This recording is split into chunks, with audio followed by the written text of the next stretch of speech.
Good morning and welcome to Rose Red Homestead, where today we are going to compare two different types of vacuum sealers. We have a chamber vacuum sealer right here. This is an Anova, and we have had this one for about 1 month. And this one is our Weston that we have had for about 4 years. So what we're going to do is go through several points and talk about how they compare, and then we're going to do one example in each one so that you can sort of see the difference of how they operate, and then we will talk about accessories. So first, just a little bit of background. As many of you know, Jim and I are writing a book now on vacuum sealing after we did a little research on the internet, and as part of that we felt like we needed to go ahead and get a chamber vacuum sealer. Now, I'd actually wanted one of those things for, I don't know, 4 or 5 years, but that many years ago, the cost was so prohibitive, as well as was the weight. We were talking between $1,000 and $3,000 and 50 to 70 pounds, and that just wasn't something that I wanted to deal with, although I was quite intrigued by the science of how they operate and what they could do. But in these intervening years, the price has come way, way down. And so it is now within our range, and the weight I can lift myself. It's under 20 pounds. So far, we are really loving it. But the important point for us in our household is that the nice, shiny new one has not replaced this old one, because they can do different things. And so that's one of the things that we're going to do as we compare these two machines. I'm still on my learning curve here, but I know enough now about how this works and what we can do with it in our own home. It's going to have a good workout in our home as we continue also with the Weston. First of all, before we get into this, there's one scientific principle that we need to understand that will help us be able to understand the different ways that these two perform their vacuum, and that is atmospheric pressure. Atmospheric pressure is the amount of weight, push down, and pressure that the air in the atmosphere puts on the earth or in anything. And it is variable according to elevation. Atmospheric pressure at sea level is far higher because if you think about it, and I used to teach my university students who were going to be becoming science teachers, in order to help them visualize this, I would say, okay, so what you need to think about is like a PVC pipe, a 4-inch PVC pipe that touches the ground and goes as high as the atmosphere goes before the atmosphere runs out way up high. So how long would that pipe be at sea level compared to how long would it be if you're up on a mountain? So up on a mountain, the pipe is going to be a whole lot shorter. In other words, it's going to contain less air, and therefore the pressure exerted by that air up at a higher elevation is less than it is at sea level. Well, vacuum sealing works using atmospheric pressure, but it does it in two very different ways, and we're going to talk about that. And what happens here is, if you've ever seen, or if you own a vacuum sealer, you know that when you have one like this, and this is called an edge or an external, and it's called that because the bag on this one sits external to the machine, but the bags on this are inside. And it's an edge sealer because it seals the edge and vacuum seals it that way, where here, this is a chamber because the bag goes down in the chamber, and the whole chamber gets turns into a vacuum chamber. And I'll show you how that happens, and we'll talk a little bit more about that. So in this one, the air gets sucked out. As that air gets pulled out of the bag, you can literally watch the bag shrinking down around the food. And that is because as the air comes out, the atmospheric pressure inside your kitchen, if that's where you're doing it, inside anywhere, pushes down as that air is extracted and takes its place, but pushing down and wrapping around the food. You do not see that in a chamber vacuum. In a chamber vacuum, the bag stays ballooned, even though the air is taken out, because the air is taking out of the whole chamber. Inside the bag, outside the bag, in the chamber, all of the air is removed. And so because there is equilibrium inside the bag with outside the bag, you don't see that shrinking coming. But then, after the air is completely vacuumed out of this one, then the heat strip seals that bag, even though it's still puffy.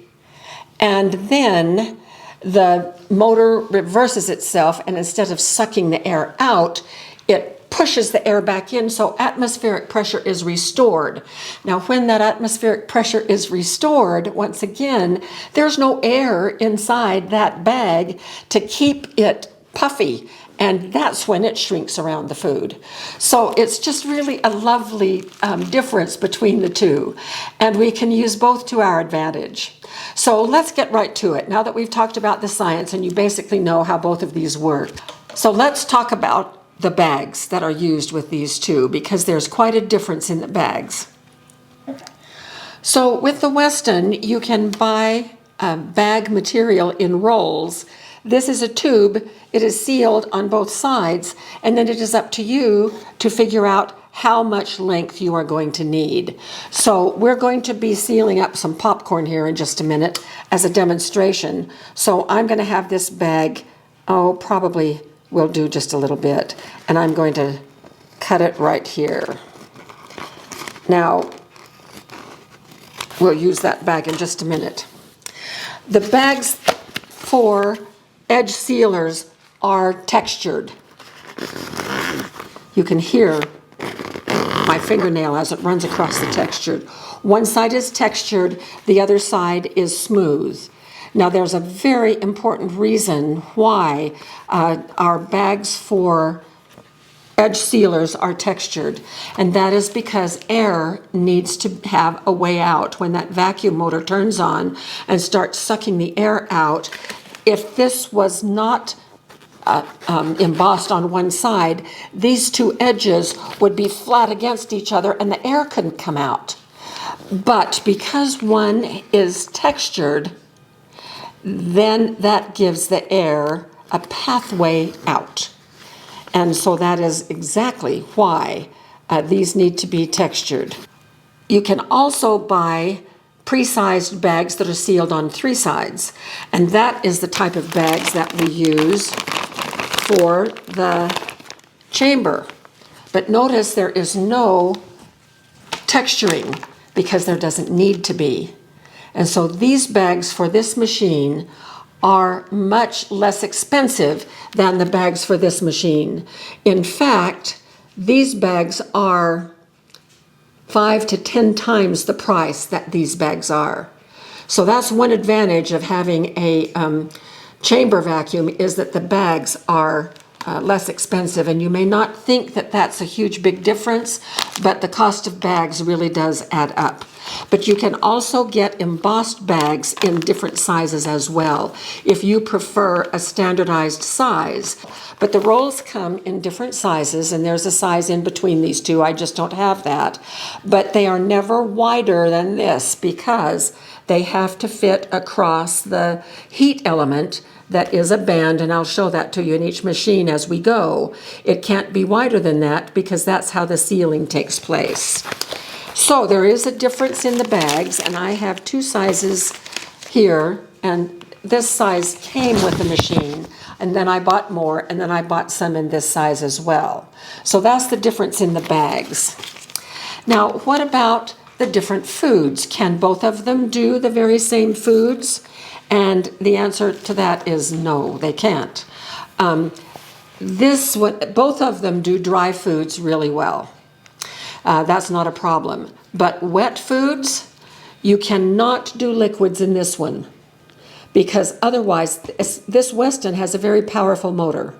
And if I were trying to do soup or broth or something that is liquid or even liquidy, the motor would suck up that liquid right into the housing in the motor itself and ruin it. So we cannot do liquids here. We can do both wet and dry foods here, including liquids. Now, what about moist foods? So you have a pan of lasagna that you're going to cut in serving sizes and you want to put it in the freezer for having for dinner in a week or two. Can you do something like lasagna that is a moist food? Sure, as long as there's no liquid to be sucked up. That is a fine thing to do. I did half a package of cranberries the other day and I didn't do it in this one, I did it in this one, and those are not dry food, it's a moist food, but they're going back in the refrigerator. So dry foods, like for instance popcorn or many other different things, there are some limitations too with powdered foods like flour or baking powder or those kinds of things. I don't do powders in this one. But you can, with some hacks that I'm going to show actually those will be in the book, will help you with doing things that are powdered, like flour. Okay, so that's the difference and the foods, knowing that this one can do liquids. Now, you are also limited by the size of the foods that you can do in this one. For instance, think about a rack of ribs. They would not fit in my chamber here without cutting them in half and double stacking them and then freeze them and then vacuum seal them.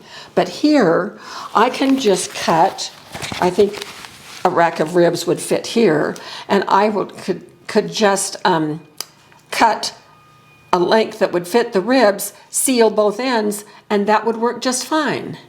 So that is another thing to consider too, is the size of the foods that you are ultimately going to be doing. So if I were a hunter or doing big chunks of meat all the time, I would want a bigger machine with a larger chamber. This one is perfect for us so far. I have not come to a situation where I can't use it with a chunk of meat because of the size of the chunks of meat that we use. Now, can this one also do things like hamburger or steak? Yes, it certainly can. But those then would go in the freezer. You can vacuum seal here the foods that you want to put in the freezer, so long as they are not liquid. But here you can do anything that this one can do, plus it will do liquids in terms of wet and moist foods, except for the length or the size. So then what about accessories? Now, this one is a pretty plain machine. My methodology for getting new equipment is I do not generally go for things that have all of the bells and whistles. I have found over the years that if I do that, sometimes I just don't ever get to using all of the fancy-dancy things that comes with a piece of equipment. But if it is adjustable in some way where I can add some things to it that will help expand its use, that is what I prefer, and that is what the Weston is. Now, the Weston has this little hole right here. This is an accessory port. And so I can plug in a little hose and it diverts the vacuum and does not go in this part of the machine, and I'll show you that in a minute. And then this other end can fit various accessories, like this, for instance, where I can vacuum seal mason jars. So a vacuum port is really nice. This one also, I just got this accessory hose that will be used for reusable vacuum bags, and I'm going to do a special video on that one because I think it's so cool. So we'll set those accessories aside, knowing that the Weston can handle those accessories. What about this one? Does it have an accessory port? There are lots of research organizations who test small appliances, and there were several of those lists that I looked at, the ones that I'm most familiar with and trust, that had this way high rated, either number 1, number 2, or number 3 in most of those lists. And so that's one of the reasons that I went for this. Plus I have another Anova appliance that I really do like, so I trust the brand. But this one does not have an accessory port. Well, I don't really need an accessory port because I have my Weston. And so that's one thing that at the beginning I said one of these is not going to replace the other one because they both have uses for vacuum sealing, and I want that large variety by having two different machines that go about things in a little different way. What this one does have is various programs. So not everything needs to be sealed, vacuum sealed in a bag. What if you didn't vacuum seal it? What if you didn't even put it in a bag? What if you put it in a bowl open to the vacuum? That vacuum chamber has remarkable possibilities for food. You can marinate that way. You can make pickles that way. Another thing that it does that I haven't tried yet, but I'm looking forward to, is it's called I can't remember it, but it cools and removes the steam from a loaf of bread that you've just taken out of the oven. You know how when you take a loaf of bread out of the oven, you're supposed to let it sit for an hour so it cools down. In that process of cooling, quite often the crust gets soft again because the steam comes up and softens it from within. Well, you put your freshly baked loaf in here if it fits, and that's the thing that I'm wondering about. Will my loaves of bread fit in here? I don't know yet. But then you turn on the cool program and it removes the steam from the bread, leaving the bread delicious and cool, and the crust is very crusty. So I can't wait to try that one. We're going to be doing a separate video showing all of the different programs on this that this one cannot do. So we're going to get to that at some point as well. So I don't mind that this one does not have an accessory port. I've got that covered. But, and I don't mind that this can't do a lot of the same things that this one can do because this one has it covered. So now what we're going to do is show you they look like by doing one thing in each of these. So I'm going to come around to the front and we're going to do it that way. For the Weston, I'm going to turn it on and I'm going to open it up and show you what's on the inside. So here is the port that sucks the vacuum. It's diverted to here for accessories. They do not operate at the same time. Either one goes or the other one goes, but not both. So when we are vacuum sealing in bags, it is this one that is operational. So this is a tube right now, so it needs a bottom sealed. So I'm going to put that right there, close until it clicks, and I'm going to hit seal only. So this has the option where you can do a vacuum and seal, or you can just do seal only, and that's what I'm doing here. And then I wait for it to buzz. Then I can open it, and we have our seal. Now, I kind of like to slide it down sometimes because it's right here. And so if I put it way up here, then it's going to seal and I lose some of my bag.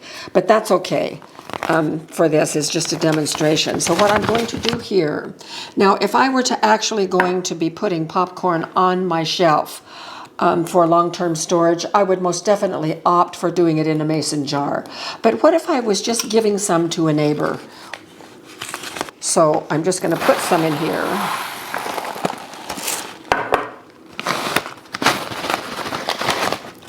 Okay, now remember, as this vacuum begins to pull the air out of the bag, the atmospheric pressure on external to the machine is going to be pushing down against the popcorn to make a tight seal around the popcorn kernels. Okay, so, and remember right here is where it's going to be sealed, this little black tape, so I want to be sure that I'm covered there, and putting it there, snap in place. Now I am going to do start, and you can watch as the bag itself closes around the popcorn.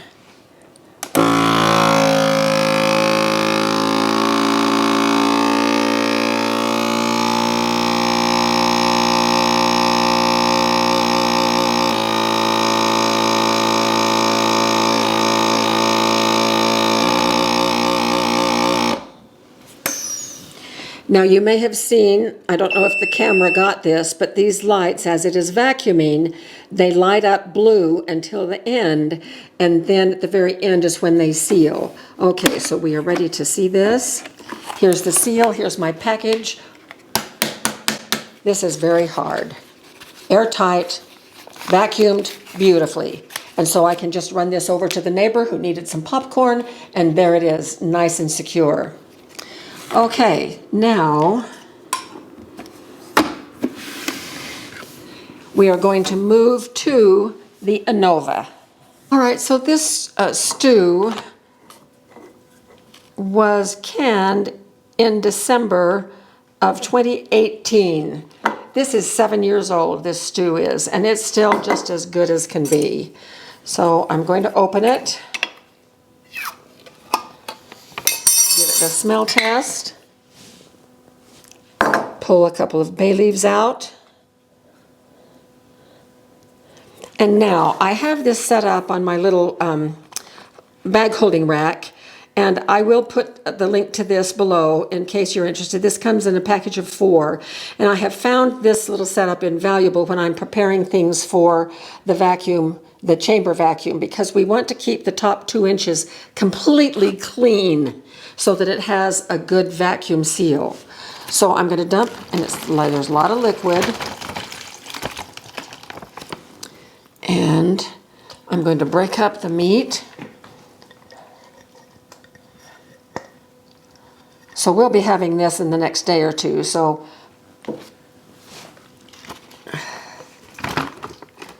okay. Now this is not something that I would ever even think of doing in the Weston because of the liquid. So the top 2 inches are clear, and I want this as kind of even there. All right, so I'm going to open here and place this right here. Now this little piece right here, it may look familiar because there was one in the Weston. This is the little valve through which the vacuum motor either sucks the air, or when it reverses, it puts back the air for atmospheric pressure. So we want to get this in here. Now here is the heat band right here, and there's a little clamp that I'm going to pull up right there. So I just fasten the bag under that clamp, and I push the clamp down, and now it's held in place, and I just kind of want to straighten things out as much as possible. And now I'm going to close it, and I just leave the last inch because it's a soft close. And in a minute when this goes, it's going to suck it down a little bit more. Now, here are the programs, and we'll do all of the different programs on a video dedicated just to this machine. Right now, I'm going to do just a simple vacuum seal on this beef stew. So here we go. The bag is still puffy, even though all of the air is coming out, because everything is equalized in there. The pressure inside the bag and outside the bag are becoming the very same.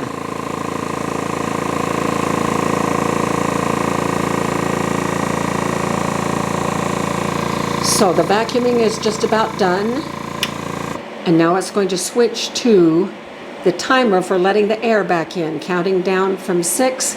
When it gets to 2, watch what happens. And so there we have atmospheric pressure pushing down on that and making it a complete vacuum seal.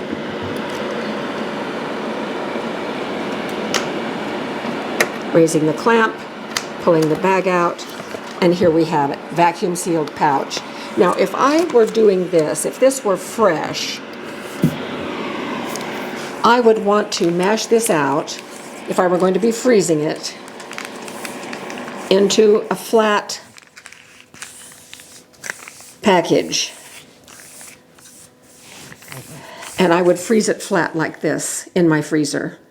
So this is very versatile. Oh, I see I didn't get the bag even up there, and so it's sealed this way, but that's okay, it's sealed. All right, so there we have that for here. And the popcorn for here. So that's kind of a comparison between the two types of vacuum sealing machines. And I hope that this has been helpful to you. And let us know what you think. Let us know what your vacuuming adventures are and what the equipment is that you have and what you may prefer. So thanks so much for being with us, and we will see you very soon for more videos.